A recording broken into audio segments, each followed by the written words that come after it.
When it comes to decorating in Animal Crossing New Horizons, or just the Animal Crossing series in general, I could take it or leave it. I'm definitely in the camp of people that plays Animal Crossing more for the life simmy aspects.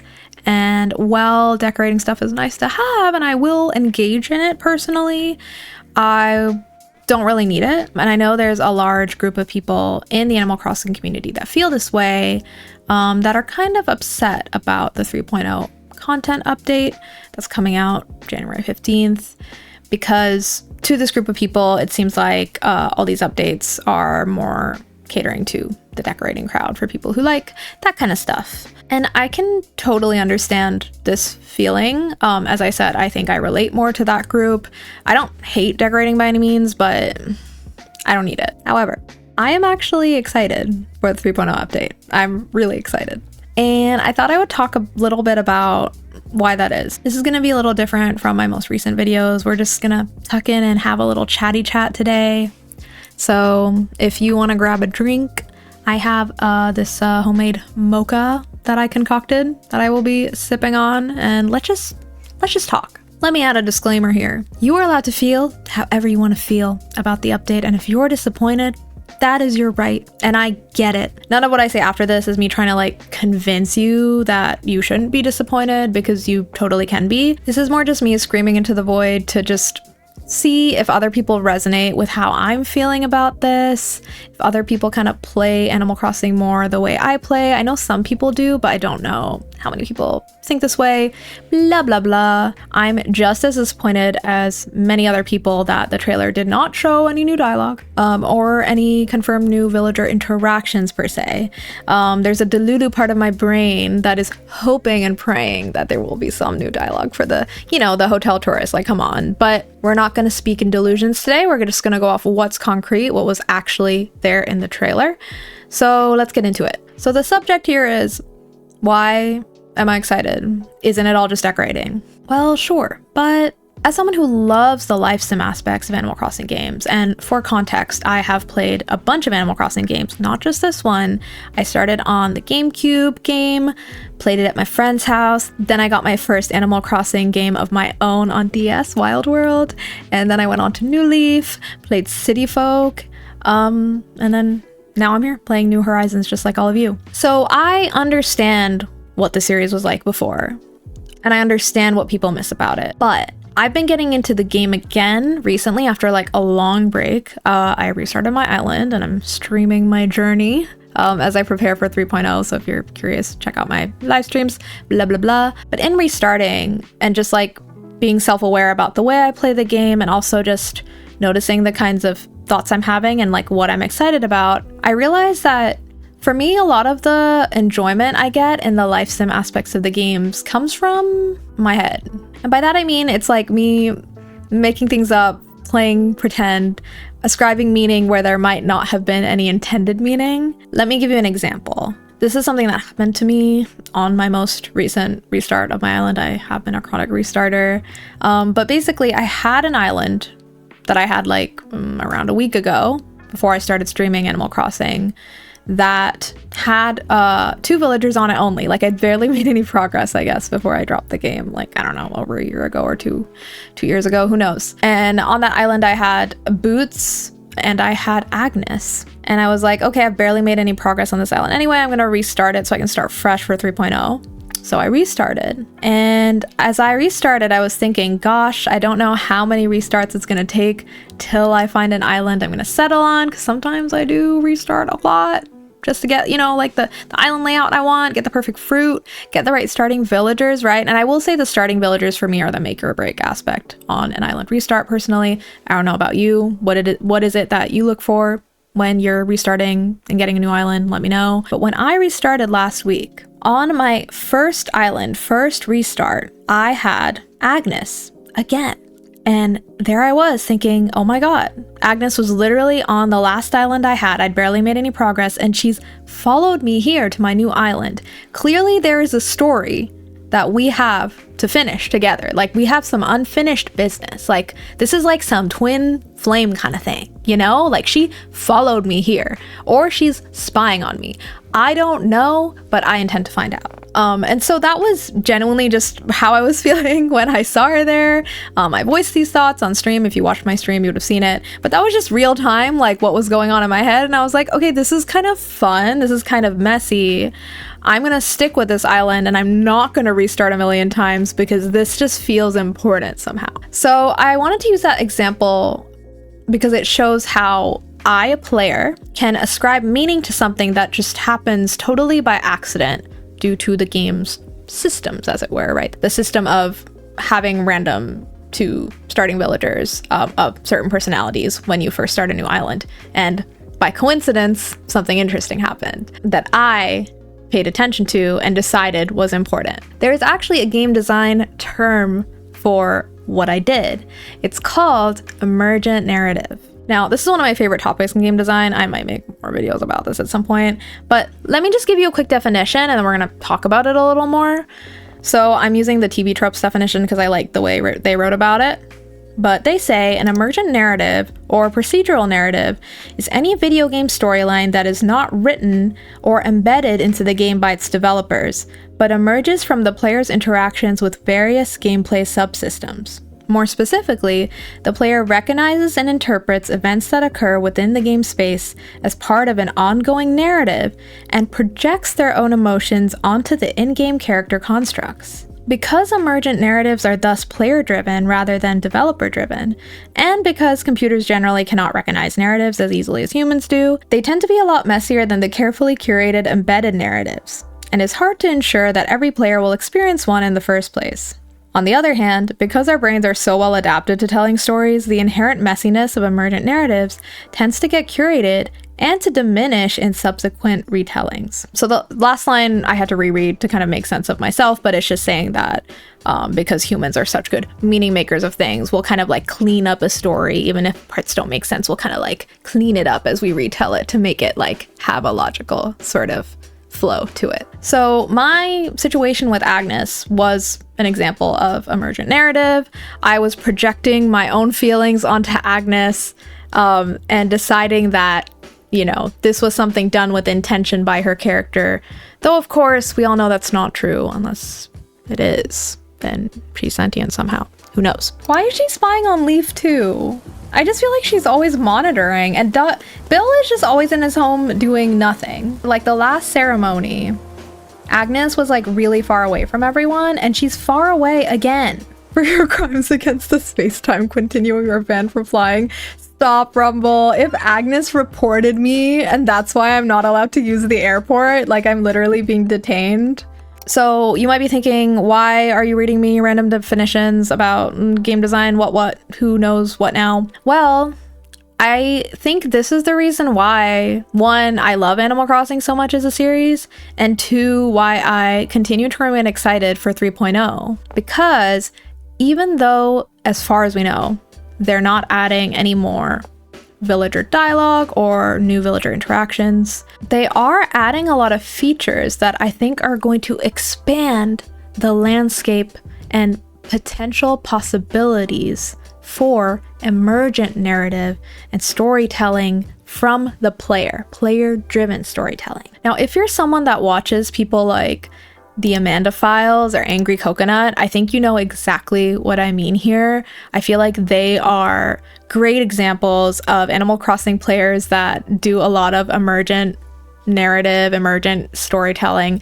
I'm using those two terms interchangeably. They might not be interchangeable. I'm so sorry if they're not, but those two do it so well. I am such huge fans of their channels. You should go check them out. Like, honestly, they're so much fun. But they do a lot of this where they will just project things onto their villagers. And I'm not saying this in any way to, I don't know, invalidate what they're doing in any way. Like, what they're doing is really cool. And I think it's what makes them really great, fun people to watch, and what makes me look forward to their videos literally every upload, because they're just so good at emergent narrative. Because emergent narrative in the end is a collaborative process between the player and the game. It wouldn't be able to exist without the player or without the game. And it's usually not intended by the developer. It's like stuff that happens by accident, though sometimes the developer can, I guess, plan and put systems in place that could allow for more interesting options for emergent narrative. So I've been blabbing for a while about this. Let's get into the 3.0 update and the features that I think are being added that will give rise to some interesting emergent narrative possibilities. So one of the big things with the update that I'm the most excited about is the hotel, and the fact that the hotel residents will be able to actually walk around on your island as tourists. This is gonna be so fun because you're gonna be able to bring in other characters that maybe you don't feel like belong as part of your main cast for your island. Like maybe you have a theme for your island, but you can bring in people ever so often through the hotel to wander through your island and kind of just mix in with your other regular mainstay residents, have dialogue with them. That is something that exists in the game already.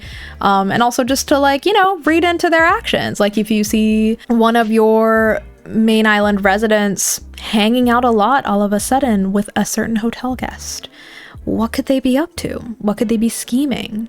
Are they perhaps secret lovers? I don't know if you're someone like me that does this to your villagers and likes to project, but I do. That's why I like watching the channels that I do. And so I think this is really fun. I just think there's so much fun stuff that can happen, messy stuff, drama, by allowing us to just like bring in villagers specifically that are going to be like a rotating cast. Like they're not going to be there forever.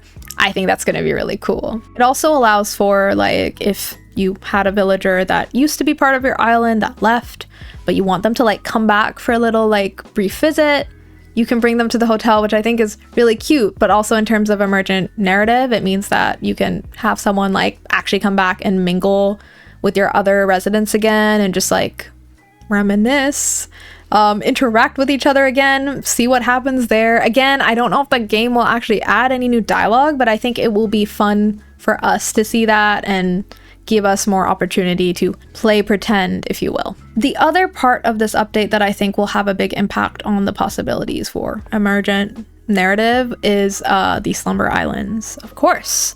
I mean, that is the biggest other thing in this update. On the surface, it does definitely seem like something that would really only matter to people who like to decorate, but I see potential here.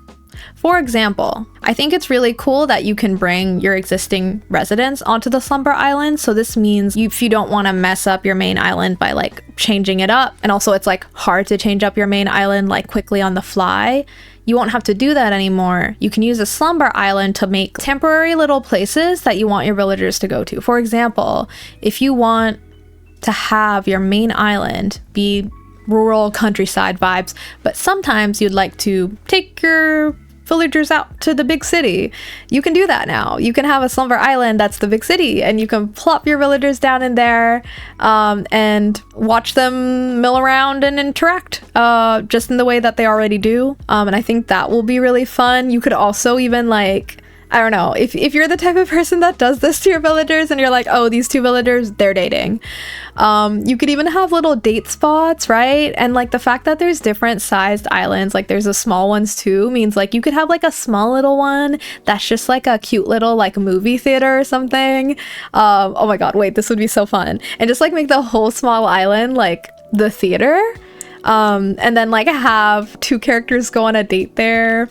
I don't know. Obviously this is like, we would be projecting onto them, right? Just to make it clear. But I think this would be really, really cute. Other ideas I have is, I don't know, if there's villagers you hate, if there's villagers you're hoping will leave and they won't leave you and leave your island, you could always, I'm not encouraging this, but you could punish them. I mean, maybe someone commits a crime. One of your small Slumber Island, it could be a prison. And hey, why make it small? It could be a big prison if you want. Do you have a lot of criminals on your island? I'm not telling you to recreate the prison industrial complex, okay? Let's not be doing that. But if you have someone you hate a little bit, you know, you could have dungeons. But yeah, I see a lot of possibilities with the Slumber Islands. I mean, I'm sure you can think of many more. Like those are just the ideas that are top of mind for me. But please let me know down in the comments if you're the type of person like me who's likes to play pretend when you play Animal Crossing. If you're putting yourself as part of the simulation, like you're thinking up things yourself, let me know, like if you see any fun possibilities too. If you have any ideas, is this even a way you like to play Animal Crossing, or does that feel weird to you? I totally understand this is not how everyone plays the game, and that's totally fine. Not everyone is living up in their heads all the time. I get it. But honestly, like, emergent narrative is one of the main reasons I love Animal Crossing as a series. Don't get me wrong, I want them to double down and add more stuff to the life simmy aspects. Like, I want them to grow that part, because that is the part I love. I miss the more interesting, varied, harsher villager interactions from past games too. I am with you, but I'm still really excited because I just think the storytelling possibilities are going to expand profoundly, maybe in ways that we still don't really understand until we like get our hands on the update and we're going to see how it is. And there's also like a bunch of stuff in the 3.0 update too that I think are like not decorating, not really maybe making an impact on the whole emergent narrative thing I've been talking about in this video, but just are still just great things, like quality of life stuff, just like more like questy like tasks to do with the hotel that I'm really looking forward to as well. So for all these reasons, I am still excited for the 3.0 update. Again, if you feel differently, I totally understand, but I just wanted to make this video to shout out into the void and see what it says back. If you are the void, feel free to respond in the comments down below. And if you watched this to the end, thank you so much. If you enjoyed this, feel free to like or hype.